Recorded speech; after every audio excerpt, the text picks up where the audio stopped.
5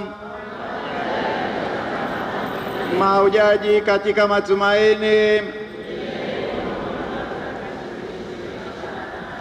Neno la kwanza ni shukrani kwa Mungu Mwenyezi, na kwa namna ya pekee kwa Kristo mfufuka ametusafirisha vizuri katika hicho kipindi cha siku 50 tangu tulipoadhimisha Pasaka yake. Tumekutana na mambo mengi hapo katikati, lakini tumepita salama. Kwa hiyo tunamshukuru sana kwamba leo tunaadhimisha sherehe ya Roho Mtakatifu, siku ile alipotupelekea zawadi iliyojawa na mwanga wa kutusaidia tuweze kumwelewa na kuelewa mafundisho ya Baba. Naomba tumpongeze Mungu kwa makofi na vigelegele. Lakini pia kwa heshima nichukue nafasi hii sasa kukutakia wewe baba paroko, msaidizi wako, pamoja na watawa wote wa kiume na wa kike, kamati tendaji ya parokia hii kuu ya Moshi mjini, na waamini wengine wote wa parokia hii. Herini sana sana kwa sherehe ya Pentekoste. Shukrani tena kwenu, nikianzia na mapadri kwa yote mnayofanya hapa parukiani, mkiwa mnafahamu kwamba hii ni parukia kuu. Ni lazima muonyeshe mfano kwa parukia nyingine zote za jimbo ambapo sasa ni karibu parukia 90. Kwa hiyo nawashukuru sana hasa kwa juhudi yenu ya kuwepo daima katika mazoezi ya sala yanayoendelea hapa, iwe ni sala zenyewe, iwe ni ibada takatifu ya misa, sakramenti, semina na mengine yote. Asanteni sana mapadi, hongereni sana. Lakini pia kwenu nyinyi wa Kristo wa kanisa kuu, kanisa la Kiti, kanisa la Baba Mtakatifu, kanisa kuu linalotawala maparukia mengine yote ya jimbo la Moshi, ni washukuru sana, pamoja na madhaifu hapa na pale, lakini kwa yale yote mazuri mnayofanya, na hasa roho ya sala. Roho ya sala, Roho Mtakatifu ni roho wa sala. Kwa hiyo kadiri tunavyojitahidi kwenye roho ya sala, kwenye mambo ya ibada, kwenye matendo mema, Roho Mtakatifu anastawi. Asanteni sana kwa yote mnayofanya hapa kama alama ya kumkaribisha Roho Mtakatifu katika mioyo yenu, katika parukia hii kuu, katika jimbo letu, na hivyo kutoa ushahidi na kutangaza kwamba yuko kazini. Roho Mtakatifu yuko pamoja nasi. Asanteni sana waamini wa parukia hii. Hongereni sana. Yaani mbona hamjipongeze sasa nyinyi? Hata mjipongeze wenyewe, mna uchungu tena. Leo ni Pentekoste, mfurahi. Roho Mtakatifu awafurahishe. Makofi kwa hayo yote mazuri mnayofanya hapa.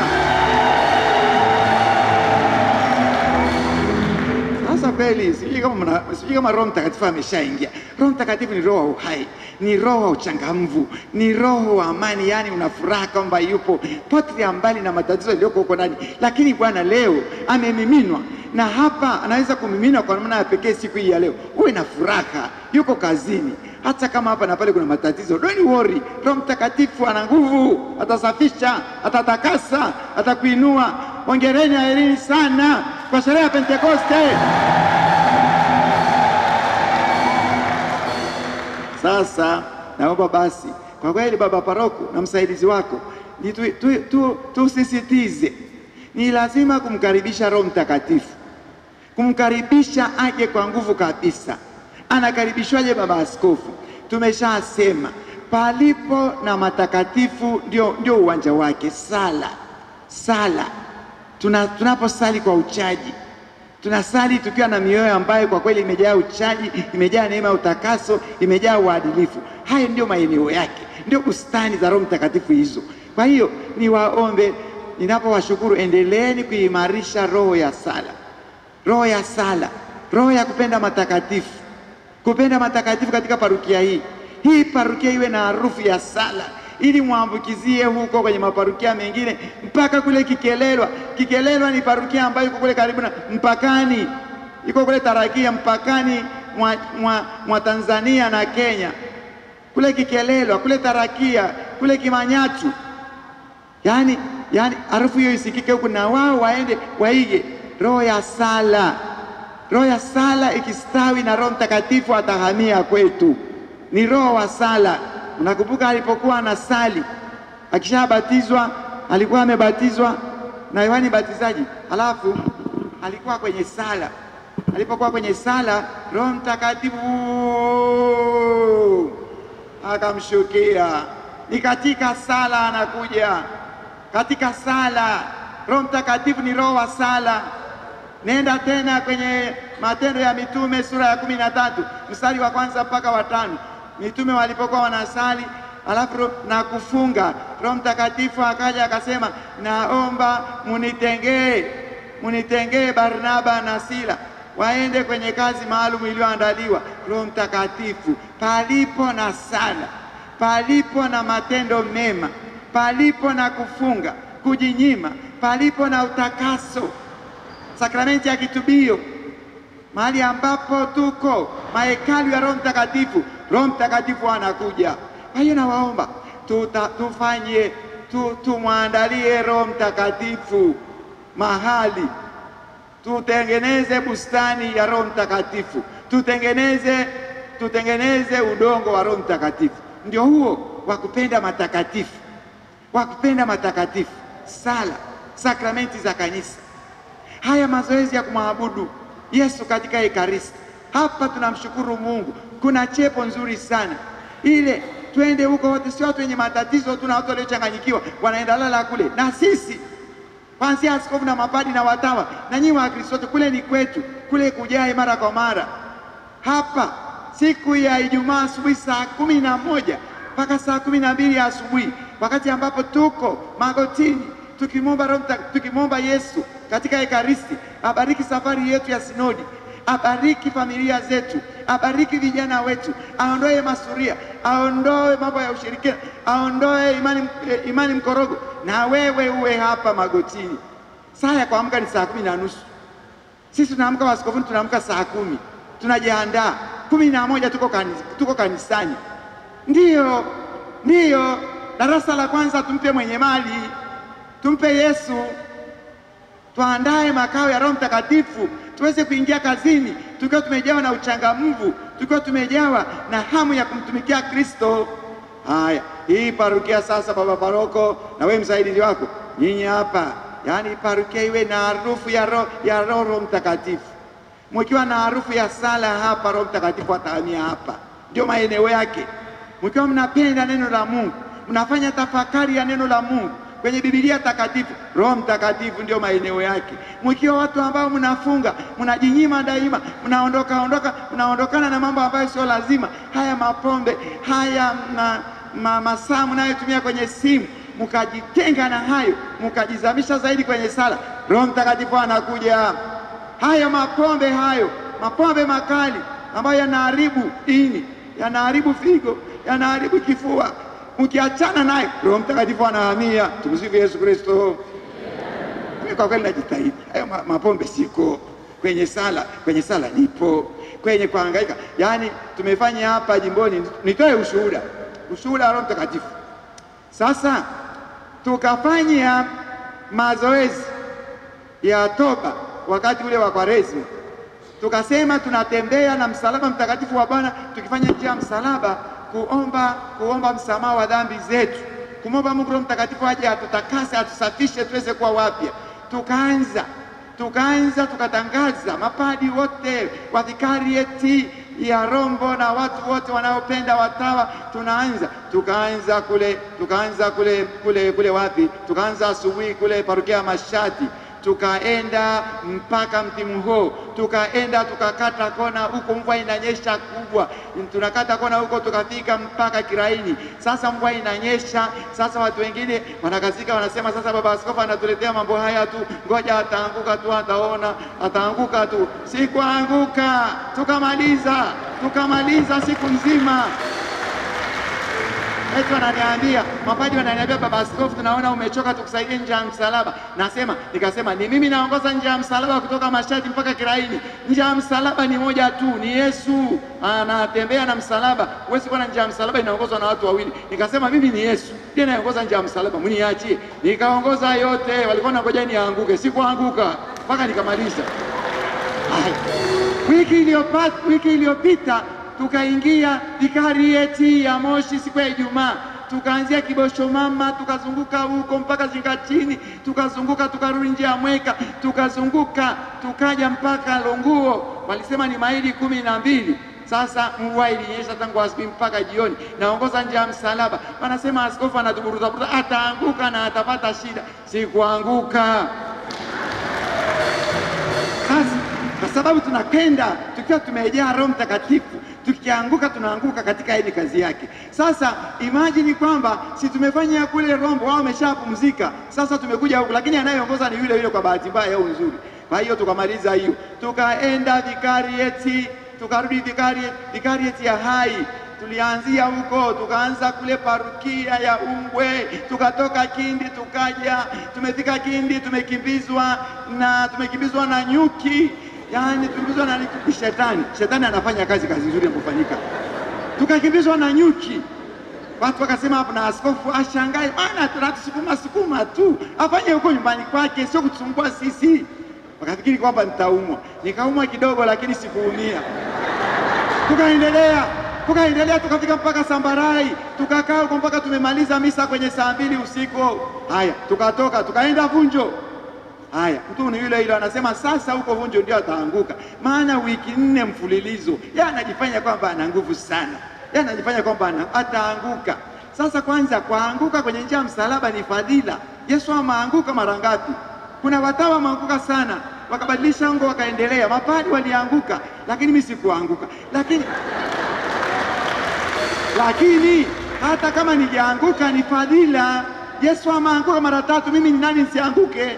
Lakini sijui kwa nini sikuanguka. Nilikuwa natamani sana nianguke, sikuanguka. Sasa tukaanza kule Vunjo, kuanzia kule Himo kule mpaka tukafika kile Mama usiku. Misa tumemaliza saa 4. Sasa mbona nikabakia salamu, alikuwa ataanguka ako na hiyo. Kama tunafanya kwa jina la Yesu, mambo yatakwenda tu.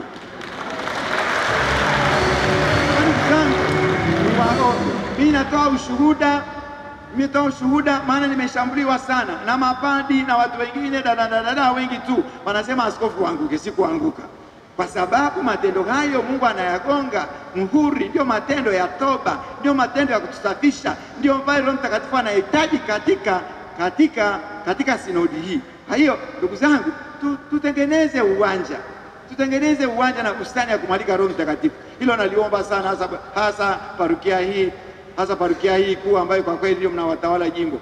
Jambo la mwisho ni washukuru kwa michango mbalimbali mnayotoa kwa miradi mbalimbali, hasa Groto ya Mama Bikira Maria, lakini pia niendelee kuwaomba muendelee kuchangia kwenye mambo, yani sijui kama mnavyotembea Wakristo, baba paroko na msaidizi wako, mnavyotembelea hiyo fence yetu ya kanisa kuu imechoka, ni nyeusi kabisa upande huu. Hili ni kanisa kuu eti imechoka yani.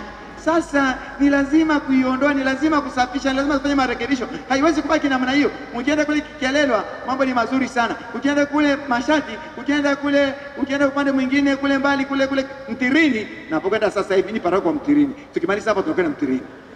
Tunaenda Mtirini. Eti mastaa anasema, yani baba askofu unatuachia kabisa Pentekoste, unaenda Mtirini. Ndio. Na damu ya Yesu imewajika kule, tukalale kule pia na wao. Tukawaambie kwamba Yesu anawapenda, Roho Mtakatifu anawapenda kama anavipenda watu wa mjini. Nataka nikaa hapa tu. Mimi niko Mtirini leo jioni. Sasa mujitahidi, ni lazima tushirikiane nguvu, yani kwa nguvu kabisa. Mazingira ya kanisa kuu yawe mazuri, yavute Wakristo wa Moshi kuja kwenu. Hili ni kanisa la hija, mnapokea watu kutoka sehemu mbalimbali, lakini mazingira yajawa mazuri. Ninaomba muendelee kujitahidi. Nawashukuru sana. Lakini baba paroko, nitangaze katika hilo swala la sala, kuanzia tangu sasa, kila mwisho wa mwezi, baba paroko unisikie vizuri, kila mwisho wa mwezi, Ijumaa ya mwisho wa mwezi, kuanzia saa 1 usiku jioni mpaka saa 12 asubuhi tutakuwa tunaabudu katika kanisa hili. Kwa hiyo watangazie watu wako wote, mutoe na masomo, mwandae na masomo mbalimbali, muombe na mapadi wengine wa karibu wawe wanatupa masomo usiku mzima. Tumwabudu Yesu katika Ekaristi, tukiwa tunamweleza mambo yetu kama tunavyomweleza siku ya Ijumaa, kila siku ya Ijumaa asubuhi saa 11 mpaka saa 12. Kwa hiyo ni vizuri baba paroko na msaidizi wako, hapa ni senta ya jimbo, hapa shetani ananyemelea sana. Ni lazima tuweke silaha za kupambana na yule mwovu. Ni lazima tuweke nguvu ya kutusaidia tuweze kuwa kweli wema, tuweze kumkaribisha Roho Mtakatifu. Kumbe hilo naomba lifanyike, halafu tutaona tutakavyokwenda. Kwa taarifa yako baba paroko, hapa jimboni kuna parukia tayari zinazofanya hivyo na zinafanya vizuri sana. Najiuliza, mbona parukia inafanya hivi vizuri na parukia mama, parukia kuu hatujafanya? Sasa tunaingia hapo. Kwanza tunaingia mwezi huu, sikukuu ya Moyo Mtakatifu wa Yesu, siku ya Ijumaa. Tukimaliza kuadhimisha mchana kuanzia saa 1 jioni mpaka asubuhi Jumamosi saa 12 tunaanza mwezi huu. Kumbe naomba tushiriki wote. Narudia tena kuwashukuru sana kwa yote mazuri mnayofanya. Sasa yale mageti ni mabaya sana, tunabomoa kwanza yale mageti, pia tuweze kuweka vizuri zaidi. Nilikuwa naomba ukienda maparukia mengine kuna watu wanaojitolea sana. Jamani, naomba kama kuna mtu ambaye anapenda kumpa Yesu sifa na utukufu, nataka kumpa Mungu utukufu, nataka kumpongeza Mungu, kumshukuru, hebu uchangie, hata toa au tengeneza geti moja walau kwa milioni. Mageti hayo lazima tuyabadilishe kwenye milioni 6, milioni 10, lipendeze geti la kuingia kanisa kuu hili hapa na lile. Naomba pia wale wanaoweza kumwambia Mungu asante, wanaopenda kumpa Mungu utukufu, jitokeze, uje kwa baba paroko, uje kwangu, ujitayarishie mbingu kabla ya wakati. Hayo mafedha mnayoweka benki ni ya nini? Toeni kwa ajili ya kazi ya Mungu. Kama mnaweka mafedha benki alafu unafariki, wakati ambapo unafariki watoto yani wanashindwa kwenda kwenye mazishi, wanakimbilia benki kwenda kukamata akaunti na kutafuta fedha kwenye kitanda cha baba na kwenye pochi na kuchukua cheki. Yani kwenye mazishi hawapo, kule kaburini hawapo, wapo benki wanakamata cheki, wanatafuta fedha. Toa fedha kwa Kristo, uwe ukakute umefunguliwa milango ya kuingia mbinguni huko. Mimi sina chochote cha kutoa. Tumsifu Yesu Kristo.